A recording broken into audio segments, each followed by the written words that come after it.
Hello, everyone, and welcome to ELT International Conference, BPLL 2021, Room 1 session. My name is Fozia, and I'm a language lecturer at Prince Sultan University. So it gives me great pleasure to introduce our first speaker, Hugh Deller, and his presentation is about teaching speaking online. Uh, Yu has over 25 years experience in the field and is the co-founder of the online school and training company Lexical Lab. He has co-authored two five-level general English series, Outcomes and Innovations, both published by National Geographic Learning, as well as one level of high school series Perspectives. His first methodology book, Teaching Lexically, came out via Delta Publishing in 2016. Most recently, he has worked on two levels of the new Pearson General English Series roadmap. Welcome to the session, you. Thank you. Before we begin, I would like to request, everybody to mute their mics and close their videos. And yes, at the end, there will be a Q&A session. And would you like to begin now, you? Sure. Thank you very much for the introduction, Fozia. And thanks to everyone involved in the conference for inviting me. I'm speaking from North London, so it's a little bit earlier for me than it probably is where you are.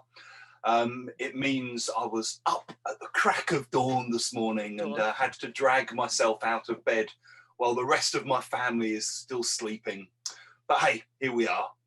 So, about a year ago, I was hit, like everyone else, I guess, by the COVID crisis. And I realized that I wasn't going to be able to continue to work in the way that I had been working. And I set up an online language school, particularly catering to non-native speaker teachers who already speak a high level of English and want to get better. And what I'm really going to be talking about today is kind of two things, really. It's what can we do as teachers to help our students speak better, full stop? And also, how does this transfer over into the online environment? Okay?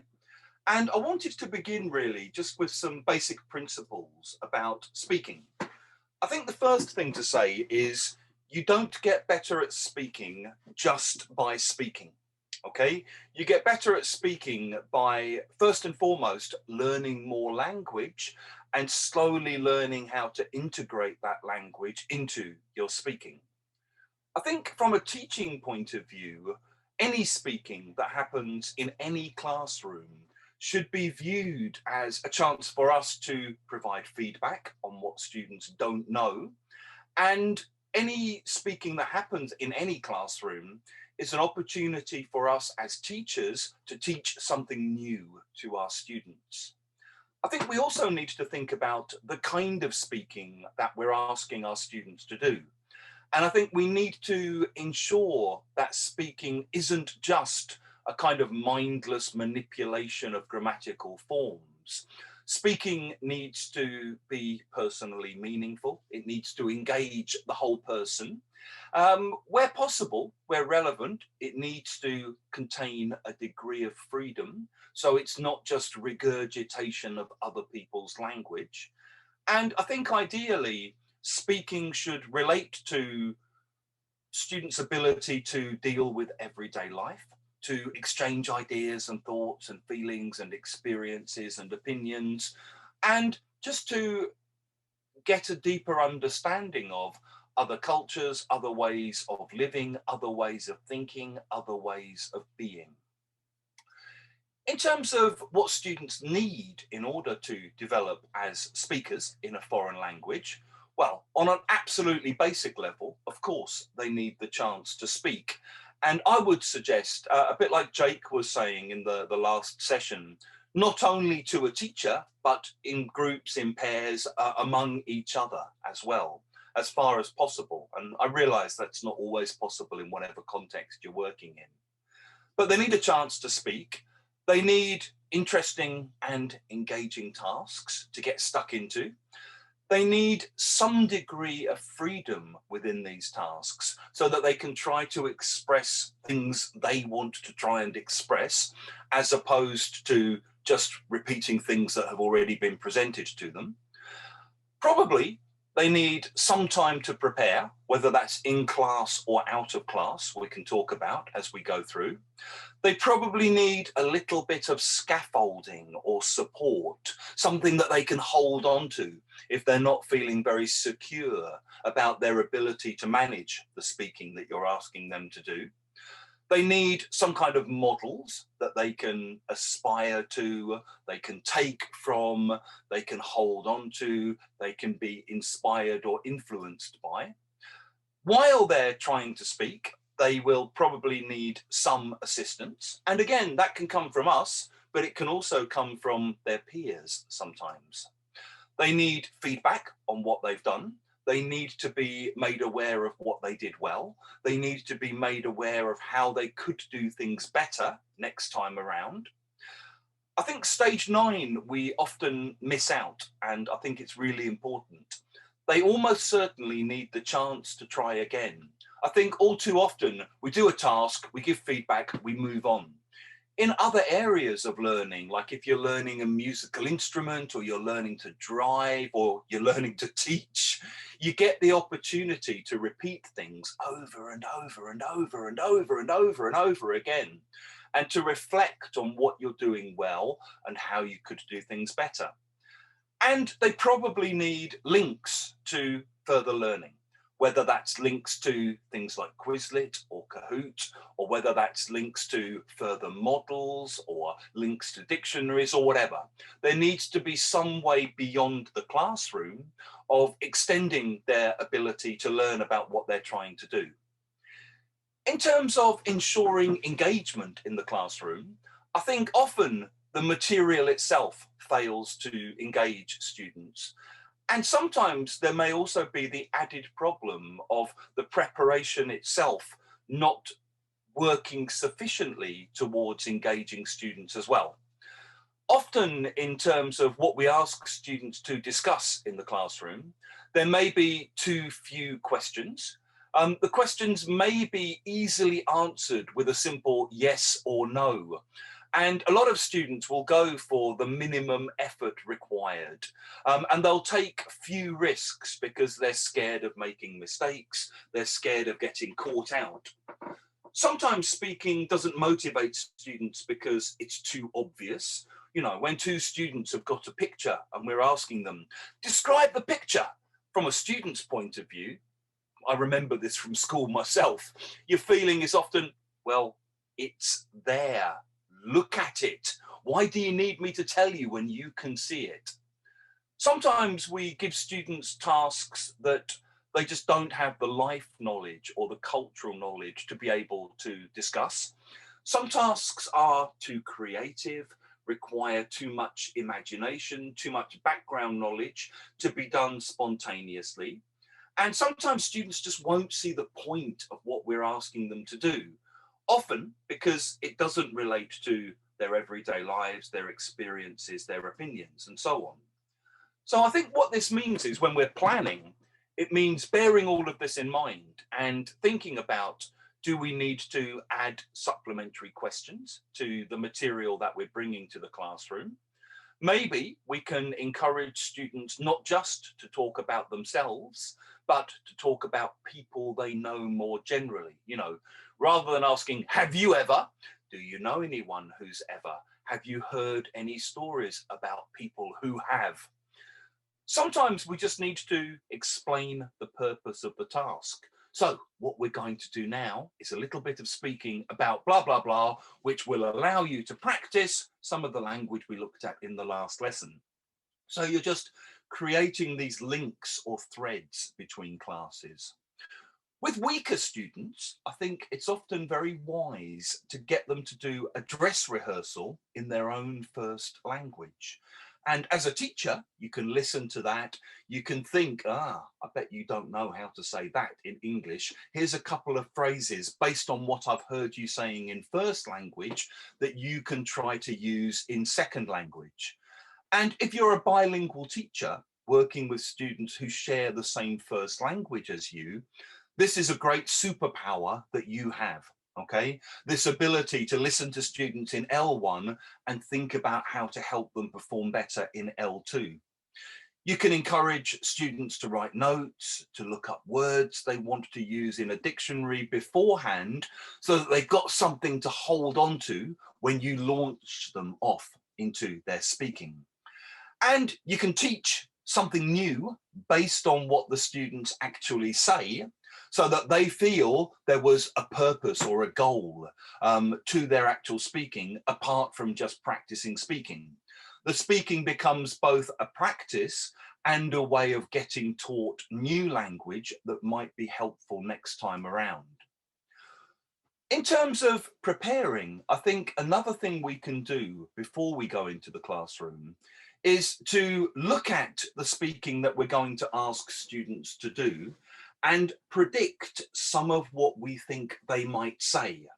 Because I think students will often benefit from seeing what we would say as teachers when we're doing a particular task, and maybe from seeing what we imagine other people might want to say in response to particular tasks.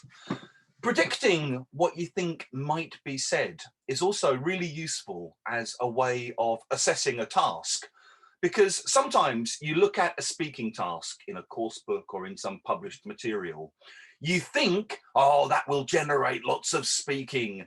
And then you think yourself, but I'm not sure what I would say in response to this. Maybe it's not as good a task as I thought it was.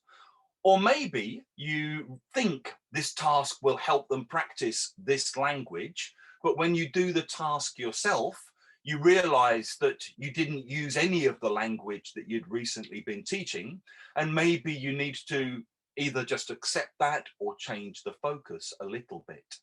So thinking about what you think students will say and what you would say in response to a task helps you assess and analyze the effectiveness of that task.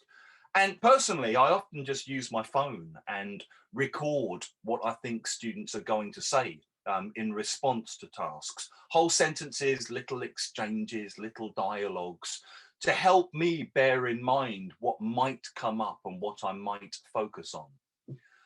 Sometimes you might find, whoa, there's a lot to say about this particular task. This could go all over the place in different directions, but a lot of my students might not be able to express some of these ideas in an accurate way. Well, again, if you've predicted the language, you can highlight useful language when you send out the task. For what we do with our language school, every week we send out the tasks we want the students to think about for next week with a list of language, sentences usually, that they might want to try to incorporate into their own speech. I'm not forcing them to, I'm not even necessarily expecting them to, but I'm making that language available so the students can look through. And sometimes when I hear them speaking in the classroom, the online classroom, I do hear them going, what was that phrase again from the handout? You know, we do it like this, where we have the task and we have red ideas that they might want to try to use themselves. Also, when I'm modeling tasks in the classroom and giving my own answer, sometimes before I get students to give their answers, I use some of the language I've predicted that might be new for them as part of my own model. So my model becomes a kind of delivery mechanism.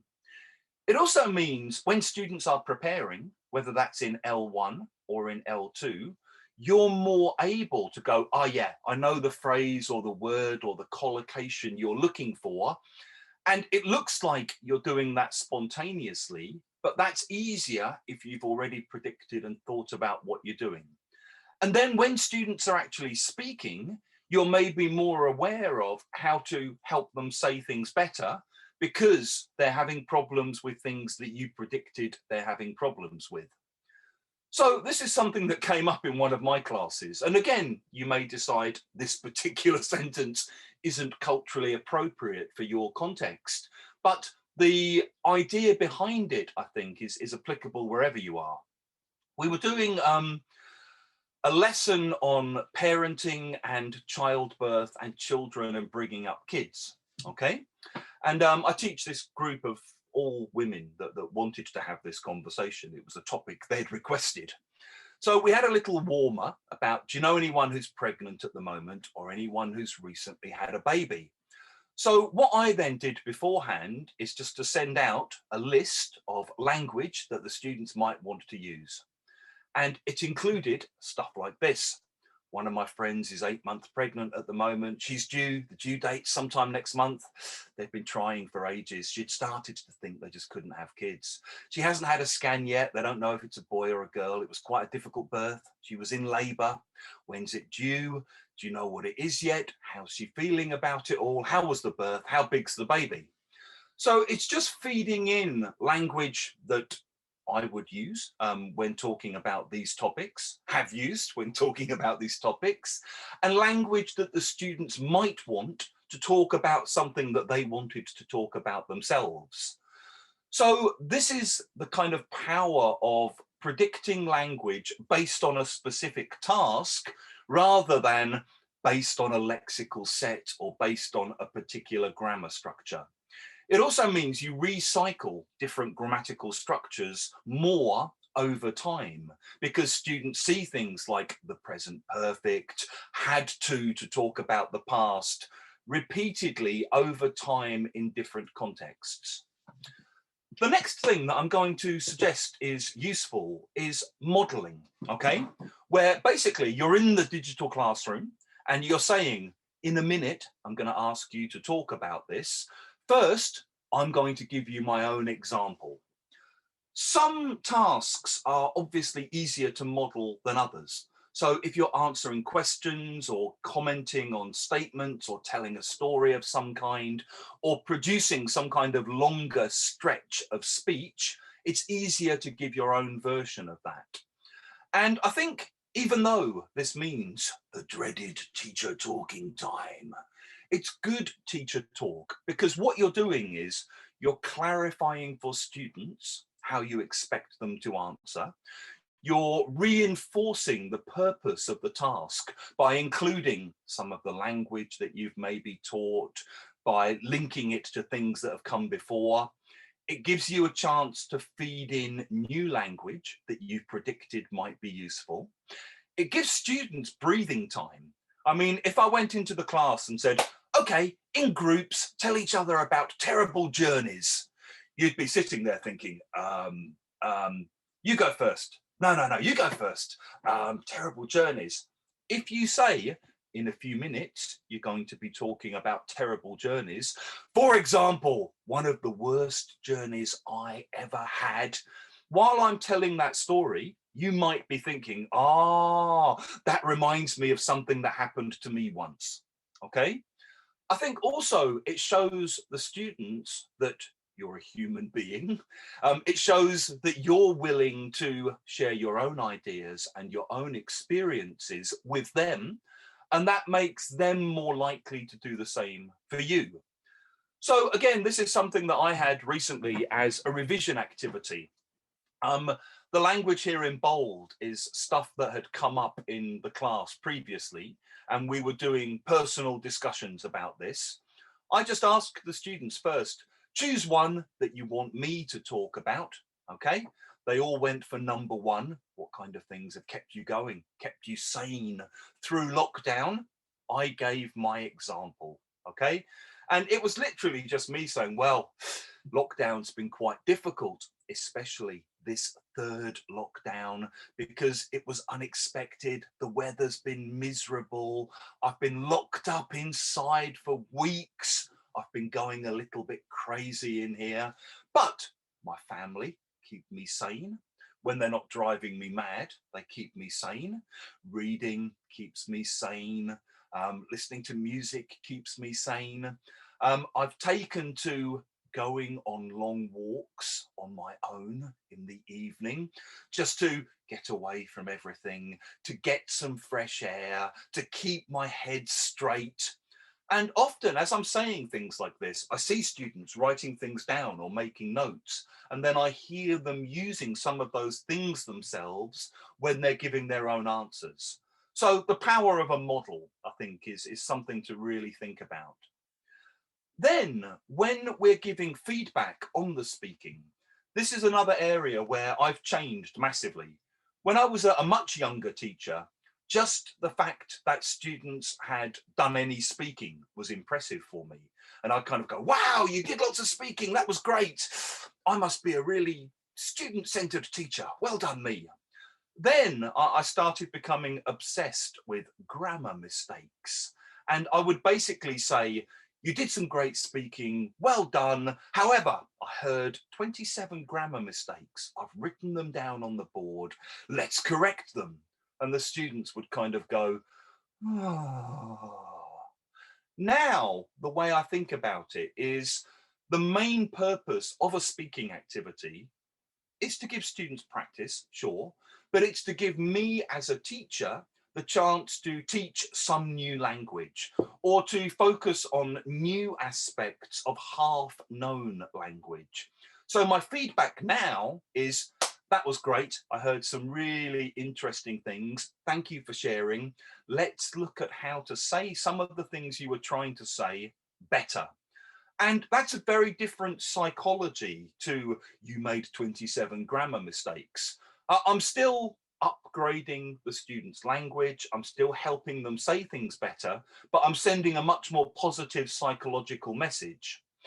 Ideally, the things that you pick up on will be based on things that you hear students saying. But if you've got 10 breakout rooms or groups of students talking, it can be really hard to notice problems that students are having. So what I would recommend is cheating, okay? A strange thing for a teacher trainer to recommend teachers do. But I think if you cheat, it allows you to go over aspects of grammar you've already covered. It allows you to look at vocabulary you've already covered. And it allows you to focus on new aspects of words you've looked at before, or maybe more complex evidence, complex language.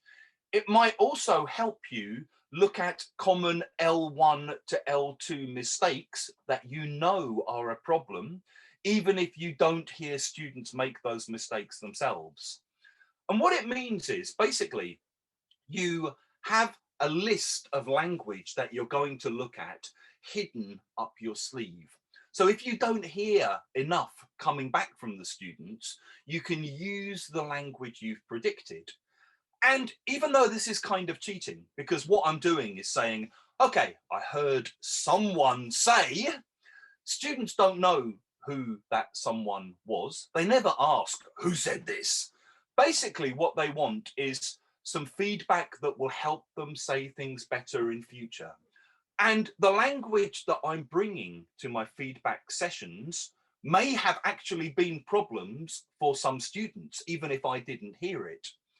I think also providing feedback on the speaking reinforces the value of doing speaking tasks. It may encourage more participation in future.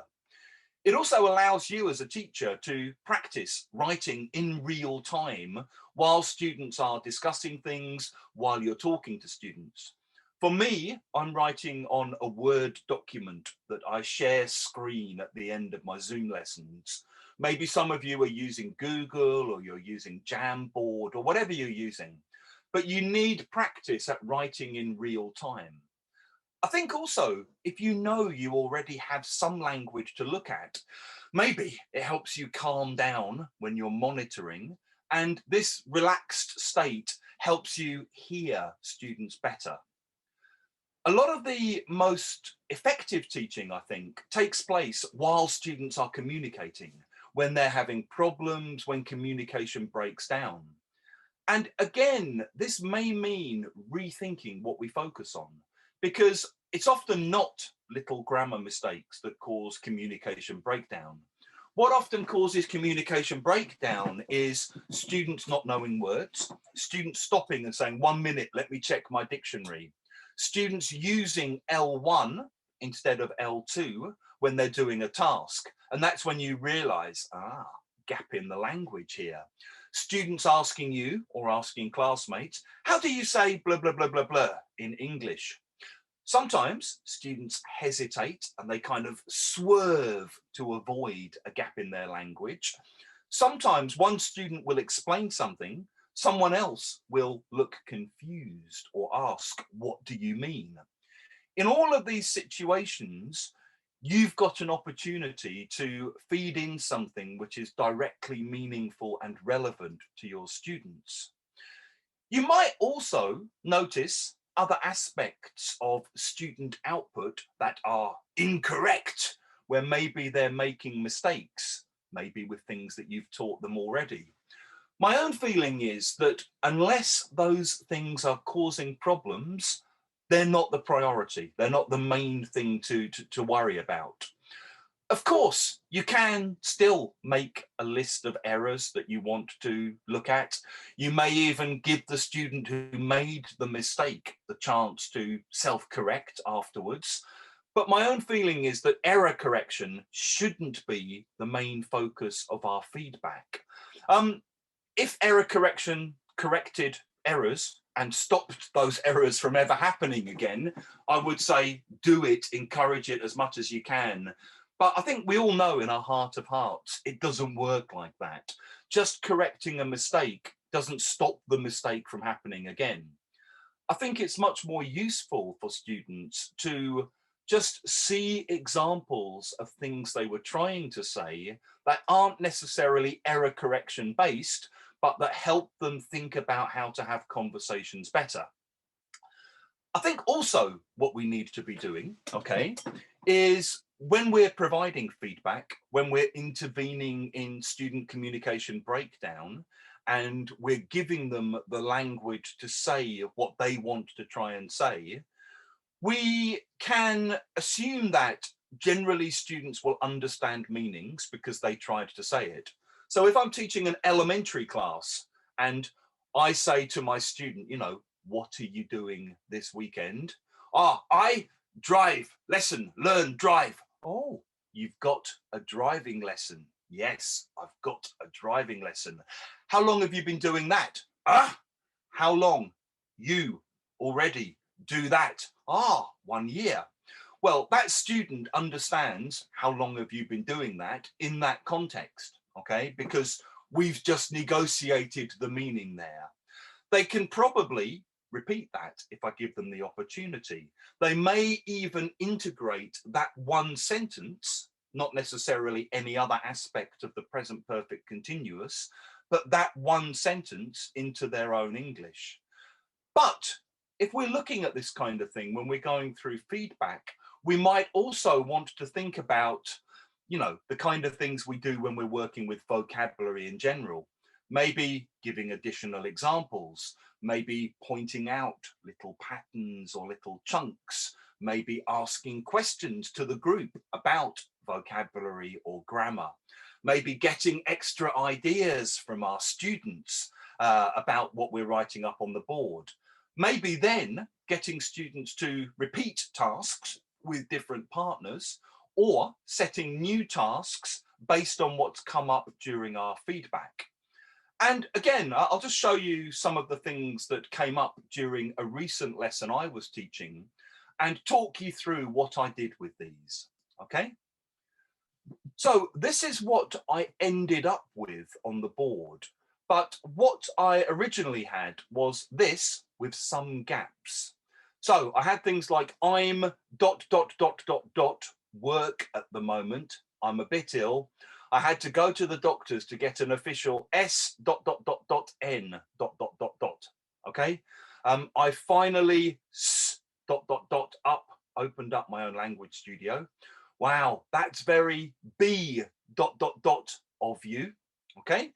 And as I was going through, I was just asking things like, right, so a couple of you were saying you're at home at the moment, you're not working, so you're work. Yeah, you're off work. In this case, because you're ill, any other reasons why you might be off work? Okay, and you have to get an official sick note. How many days is it okay to miss before you need? Oh, 3 for you. Okay, I didn't realize this is different from country to country. I finally set up or started up my own language studio. Anything else you can set up or start up? Yeah, you can set up a business, you can set up a website. Good. Okay. Or your house looks out. Sorry to interrupt you. You just have 5 minutes. Okay, perfect. Thank you. Your house looks out over a forest. Anything else your house might look out over? Whoa, your house looks out over the mountains. Lucky you, that sounds lovely. My house looks out over a whole load of other houses. It's not a very exciting view here in North London. Oh, I'm in Samara now. I miss being near a forest. Anything else you might miss at the moment during lockdown? Miss seeing my friends. I miss going out. I miss going to the centre of town. So even though these are things based on what I'm hearing students saying, I'm still eliciting ideas from the students. I'm pointing out aspects of the grammar. You know, I've finally set up, what tense is it? Present perfect. Good. Why? From the past to now. Good. Just checking. Okay. Why miss being? Yeah, miss ing. Good. Just checking. And I'm using the students to get other ideas and get other examples up on the board. So I'm going to stop there. I'm going to just mention a couple of quick things. Please do check out the website, the school, the Teacher Development Centre that we run, www.lexicallab.com. If you are on Facebook, please find us and like us. We're Lexical Lab Limited. We're also Lexical Lab on Instagram. And if you're on Clubhouse, I'm Hugh Deller at Clubhouse. If anyone wants to get in touch, you've got any questions or you'd like to collaborate in any way, or you'd just like copies of the PowerPoint, please email me. It's hugh@lexicallab.com. And I think what I'd like to do just to finish off is see if there are any questions, anything I can give extra thoughts on.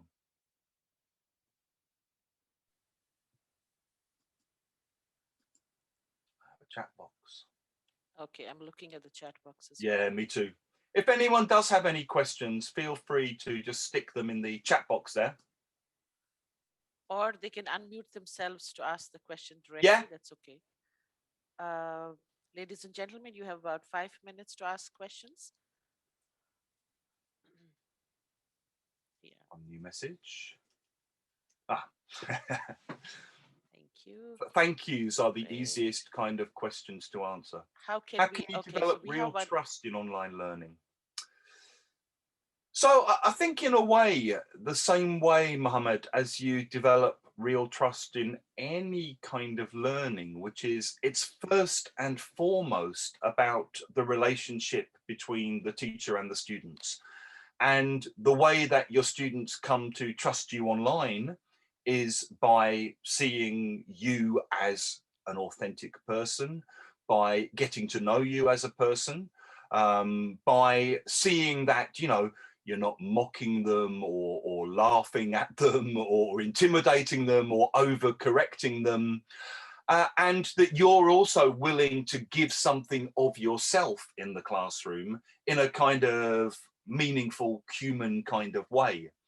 For me, the teachers I never trusted offline classrooms were the teachers who were kind of, you know, dismissive, who laughed at you, who bullied you, who humiliated you in the classroom.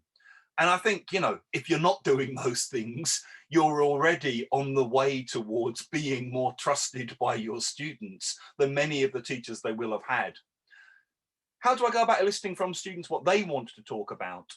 Well, I mean, in my case, at the end of each course, we just ask students, what topics would you like to talk about in the next group? I have this huge list here. It's quite broad. I mean, it's things like cultural differences, something positive, okay, human rights, populism, aims and ambitions, doping in sports, videos of the news, Cockney rhyming slang. I mean, it's very broad. And from that, what we do as materials writers, as teachers, is we think, okay, they wanted to do something on business. What can we do? What's a good way of talking about things? What's a useful topic? So it's kind of getting general ideas from the students and working from those. The average time to give a student, I would say the average time is whatever time that student has available, Irfan. I'm learning Russian at the moment. I'm a kind of absolute beginner in Russian. I do 2 half-an-hour classes once a week. It's not enough. I'm learning very slowly. I forget a lot from one lesson to the next. I would love to be able to do 3 hours a day, but I can't. So I would say if a student can do an hour a day, 3 days a week, be happy, because that's 3 times more than I can do with my Russian. I think, more is obviously better, but students generally give what they can. Do I use rubric when assessing their performance? Um, Not when I'm assessing their performance on an everyday level. No, only in a test, I would say. Um, a lot of what I'm doing in my teaching with my students is I'm just listening and being involved in their talking and thinking about how to help them say what they want to say better. So I'm not basing that on any particular criteria. I'm not grading them. I'm not giving them marks. I'm basically just listening and thinking, yeah, I know what you mean. I'll make a note of that and we'll look at how to say that better later.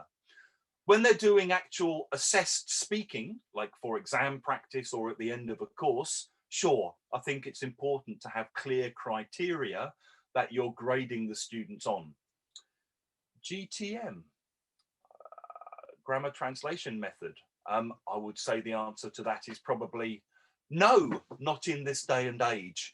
I think it's still quite common, grammar translation method, but I think using L1 is great. I mean, I could not learn Russian without a teacher who also spoke English. I need the English. A lot of the time, I understand things in Russian, but I can't report back what I understood in Russian. So I can say, well, I can tell you in English what I heard them talking about in Russian. That's not grammar translation. That's just me being a very low level student and needing to use my own first language to demonstrate my understanding. My main foreign language is Indonesian. I speak advanced level Indonesian. I still translate into and out of English when I need to. So I think being able to use L1 and having a teacher who shares your L1 is really, really useful. But I don't think that's the same as grammar translation method. Do I think learning online isn't as genuine? Um, no, because we're still who we are. Okay. What makes a class genuine isn't the mode of delivery; it's the people in the class. And a classroom in a face-to-face classroom can be completely lacking genuine authenticity, and a classroom online can be very authentic, very moving, very engaging. I mean, I've had classes online. The class I was talking about with the parent thing, actually. I mean, there were some incredibly moving stories in there, and people were sharing things where I'm listening, just kind of going, "Oh my God, thank you so much for sharing this. It's such a powerful story." And that would have been the same in a face-to-face classroom. That's not because of the mode of delivery, it's because of the authenticity of the people in the digital space, the same as it would be as the authenticity of the people in the face-to-face classroom.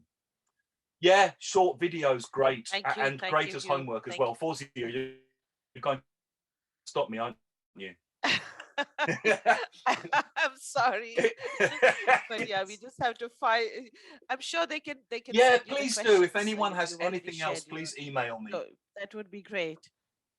Thank you Thank so you. much for Thank your you for time. inviting Thank me. you so And much for a brilliant thank you. presentation. Thank you. I myself am a speaking teacher, so it really benefited me. Thank you. Thank Thank you you. so much. And take Have a care great and day. enjoy the rest of your day.